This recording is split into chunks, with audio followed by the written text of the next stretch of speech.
Hello, ladies and gentlemen. It's been a real long while, I know. I tried my hardest to actually do something, and well, the sad thing that's really happening is that, unlike what I said on Facebook or on my page, it looks like it's gonna be still a long while for me to be at 100%. That's Parker Luck for you. But anyways, you're not here to actually hear about me saying how the update's not good. You're here to actually hear about what I have to talk about, which is the Spider-Man 3 movie novel, the novelization. Well, that took me a long while. It sure did. I mean, oh my goodness, really did. So let's see. I started in November or December, and it took me all the way to February. It was actually a daunting tour. It really was. And eventually got to the point of where it was very cringeworthy and even more cringeworthy. So what do you want me to tell you? What exactly can I tell you? Well, good news is that I'm going to have a bigger, more advanced, and more detailed video about the movie novel, period. But for right now, I'm just going to give a good review and stuff that I was like, is different. They should have kept it, along with showing how much it is a sabotage film. Now, the movie novel, you just need to know that it was actually written by this one guy. And this one guy's name is Peter David. So, like I would say in the other video, that's going to come very soon. You have to actually make sure you understand that he could actually have added more stuff. He could actually have dramatized and made a little bit more stuff than what could, but of course this is still based off of the script, the original script, before the actual original script that Sam Raimi really wanted to do, which sadly is going to take a long while. Hopefully I'll be able to get him before he passes away to actually get the real actual Spider-Man 3 film, but for right now we just have to go with this one. So there's just lots of things that's different.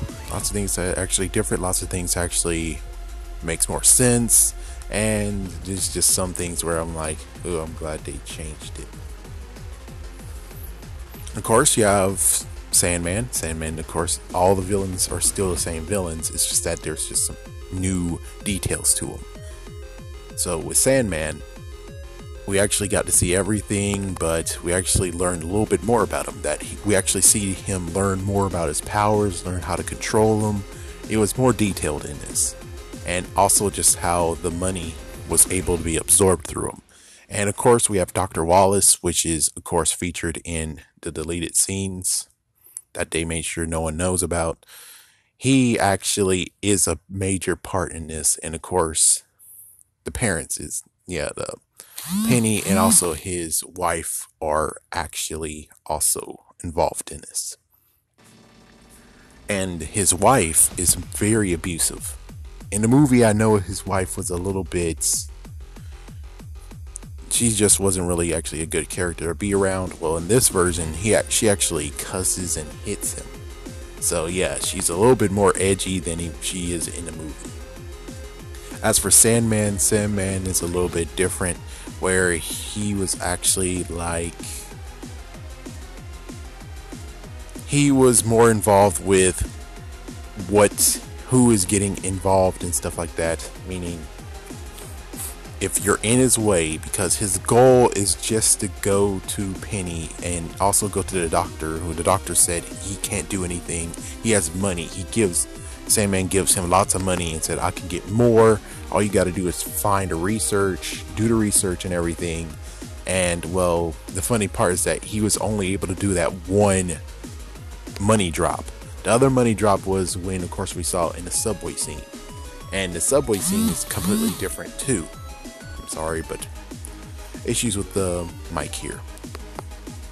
Anyways, the subway scene is completely different. It actually is a little bit less than what we got in the movie, which I'm fine with that. So it looks like when it comes to trying to live up to that subway scene, well, the train scene in Spider-Man 2, This original version actually shows he wasn't gonna even try to do anything like it, and even with the final product, it wasn't really that much of anything. I mean, I wasn't very impressed. So it was cool that this one actually showed that he actually just said, no, we're just going to be a little bit low key. We're just going to actually allow this to actually be something of normal. Yeah, he wasn't going to try to live up to it at all, which I bet he didn't try to live up to it at all, but it kind of seemed like he was, considering there were so many panels of scenes of where Spider-Man was swinging around and stuff.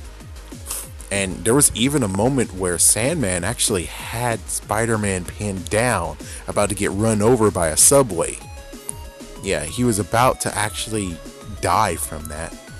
Not to mention, Peter actually revealed his face to Sandman when he had the black suit on. He actually pulled off his mask and said, yeah, you killed my uncle. And it was like, huh, wow. Yeah, but Sandman, that the whole thing of him getting destroyed by the water, that did happen. As for Eddie Brock and Venom, well, Eddie Brock is even worse than what you think he is in the movie. He's even worse. He actually is a stalker case. Yeah, so if this version of Eddie Brock was on film, actually what we saw, that means that the one that we saw in this Venom, the newest movie that came out some months ago, he would actually look like a shining god. He would actually look like a shining knight compared to this guy who actually stalked Gwen Stacy. He stalked her. He seriously stalked her. He seriously has a messed up. He is a messed up individual. He was very, very messed up. As for him getting Venom, well, there's some weird stuff about this, which of course that's where it's like, thank goodness they did rewrites for the script, because one was when Peter was getting rid of the symbiote, unlike what happened in the movie where the symbiote just got on him and he kept on getting on him to the point of where it bonded with him. Instead, it was the fact of he, of course, yes, you know, he actually prayed, please kill Peter Parker, and then he hears a bell, he goes up and he goes in the bell tower, and then he eventually, I think he did kind of see Peter Parker, he kind of did, which again, I was like, oh wow. So that was already in the script anyways, and like many people said, is how in the world can you see all the way up top in the bell tower, the person up there? Yeah, he has to have some good vision, good sight. We're just like, well, no wonder he is a cameraman, but you would figure he might actually be able to be better than what he was. With all that said, so what happens in this version is very, very cringeworthy, where the symbiote just started to, I think that might be the writer's fault, where the symbiote starts to actually sprinkle as if it's snowing, and it just bonds to his body, and instead of actually, you know, where the black substance just goes all over his body, instead it absorbs itself. It just absorbs itself in his clothes. And Eddie Brock is just like, oh, this is wonderful, and for some reason he sticks out his tongue and takes that black substance inside his mouth as well. Yes, I know. That is very, very, very horribly and gross, and that's why I actually stopped reading for like a few days, because that was just gross. Oh boy, man. And of course his end is pretty different too, where his end actually, instead of the whole, which I like the ending of the movie better than this one, because this one, I don't understand. And I have to also say that in the other video is, I don't understand. It's like, so he's not tied down like he was in the movie. Instead, he most likely got hit in the ribs like 2 times. Once by, I think Venom did it. Actually, no, it might have been Sandman. And then Venom actually hit him again in the ribs with a girder. So I guess he might be out of breath or something. So that might be the reason why he's struggling a little bit. But then after that, it's just weird. So he refashioned himself, something about a rebarb. and he fashioned himself a tuning fork. He hits the tuning fork, and then he aims it at Venom. Venom actually can't control himself. He goes forward, and he gets stabbed. Yeah, he gets impaled by the tuning fork, in quotation, the tuning fork / rebarb. And then as soon as he does that, then the freaking symbiote comes off of Eddie's body, and all is left is a smoking skeleton. Yeah, so apparently somehow he engulfed Eddie.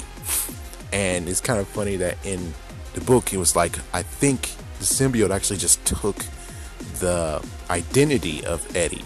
That Eddie wasn't actually existing at all. It was just the symbiote acting like as if he's Eddie. Which, I don't know. That's pretty weird. Also, I guess you could consider the fact of, since Eddie engulfed the freaking damn symbiote, that might have actually screwed him over too. I don't know. Thank goodness that wasn't in the movie. Thank goodness, because that would have been even worse to see. Oh my gosh, that would have been even worse. So the symbiote actually becomes into its own body of itself, and then, well, Peter actually, because remember when Harry actually got hit and lots of steel rods went into the floor? Well, instead Spider-Man had to web that and then pull all those rods down to the floor, and they kept on bamming and bamming and bamming to the point of where the symbiote just evaporated itself. So I guess it's good that they did restructure that, but I don't know. I mean, it's pretty weird too, and of course you can actually figure out and already know that they didn't want to do Venom.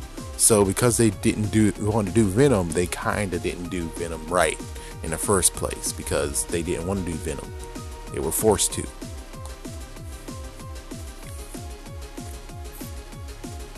Let's see, anything else? I guess we could talk about Harry.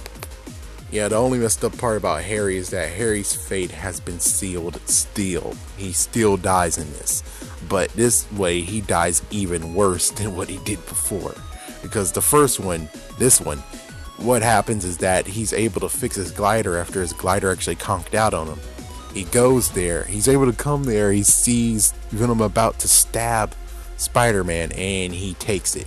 Yeah, he takes the thing again, and he gets thrown away, like usual. So he actually goes on the glider, he stays on the glider and gets hit this time. Gets stabbed this time, impaled. Which personally I'm like, well, he's on the glider this time. It's like, since he's on the glider this time, he could have easily shot the girder out of Venom's hand, but instead he was like, nah, I'm just gonna take it. And the good news is that when it comes to Harry, they actually show his psyche. They show exactly his mental state. The fact that he keeps hearing Norman so many times. He hears Norman, and then when he gets bonked in the head, yes, it happens here too, he actually doesn't hear him anymore. And then eventually he gets a snapback of Norman again, and then MJ made it worse. And, well, it's just something where it's like, it does make sense why he might actually kill himself, because he will still hear Norman even after this. And then, even though he's rich and he could easily get help, instead he decides to just kill himself. So it's like, I don't know, maybe, I mean, yes, I get this is a gesture of being like, well, my dad did this and it was his fault, but this time I do it because I'm a friend. And it's like, well, you could have easily shot the girder out. Unlike the movie version where I was like, you could easily kick Venom in the face or kick the girder away from Spider-Man, and it's like, yeah, it's just a fight between you and Venom, which that would be kind of cool. That would have been kind of cool, where it's just you versus Venom. And in this script, you do get to have Venom versus Harry Osborn. You do get to have that, even though it's kind of minuscule, and Venom actually bit his freaking ankle, and apparently Harry actually had a switchblade and he stabbed Venom with it. It's like, that was kind of cool. It's like, yeah, you know, the usual thing that you get in your shoe. Yep, he stabbed him with it.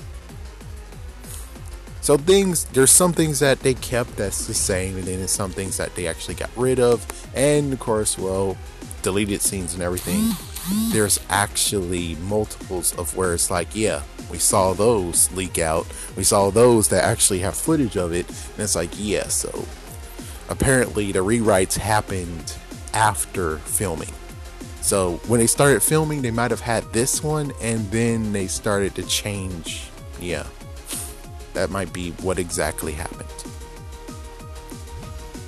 So hopefully pretty soon, maybe by the end of this month, I'm not sure when, I will actually have in full detail this novelization of Spider-Man 3. Of course, this also comes to the part of where I have to watch Spider-Man 3 yet again. Ugh. I only watched it 3 times. 3 times.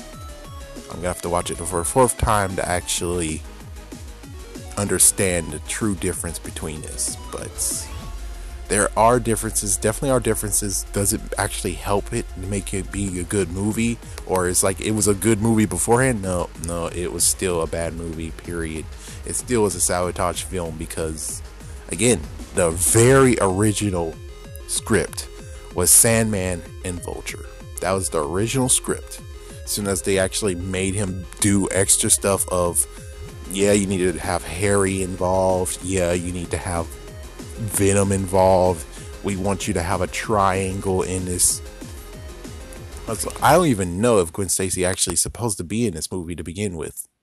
So I don't really know. Maybe he just wanted her as an Easter egg. I'm not sure. Technically, even Eddie Brock was an Easter egg in the first Spider-Man movie. And because you brought him in the 3rd movie, it's one where it's like, wow, that's a horrible, horrible thing that you just did. Really is. Well, anyways, I'm webbing out. Tell me what you guys think about this. Peace.